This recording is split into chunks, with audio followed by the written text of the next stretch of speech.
지난해 대구와 경북을 잇는 비수도권 최초 광역철도가 개통해 광역 경제권을 잇는 동맹 역할을 하고 있는데요.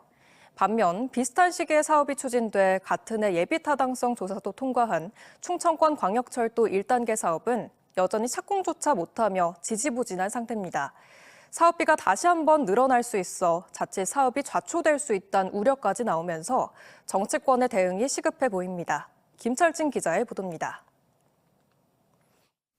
지난해 12월 개통해 대구와 경북 구미, 경산 등 대경권 61.9km 구간을 연결하는 광역철도입니다.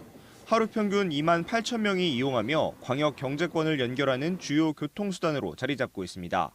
반면 신탄진에서 계룡을 잇는 충청권 광역철도 1단계 사업은 지난 2015년 대구권 광역철도와 함께 예비 타당성 조사를 통과했지만 아직 삽도 뜨지 못한 상태입니다.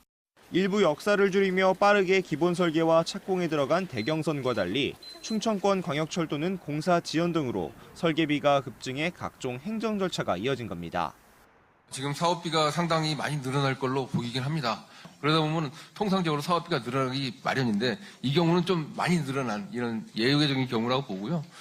지난해 사업 발목을 잡은 지작물 이설비 479억 증액에 따른 설계 적정성 검토는 다행히 마무리되며 최근 관련 공사 입찰이 진행 중입니다. 하지만 다음 달 나올 신규 역사와 차고지 건립 등 후속 공정에 대한 설계에서 사업비가 다시 한번 대폭 늘어날 것으로 보입니다. 이 경우 기재부의 타당성 재조사를 받을 수 있는데 사실상 사업이 폐지될 수도 있어 정치권에선 재조사 면제 규정인 매몰 비용과 지역균형 발전 논리로 적극 대응해야 한다는 목소리가 나옵니다. 기재부를 상대로 지역균형 발전을 위해서 왜 이 광역철도가 필요한지, 이것을 타당성 재조사가 왜 면제돼야 하는지 이것을 논리를 잘 만들어.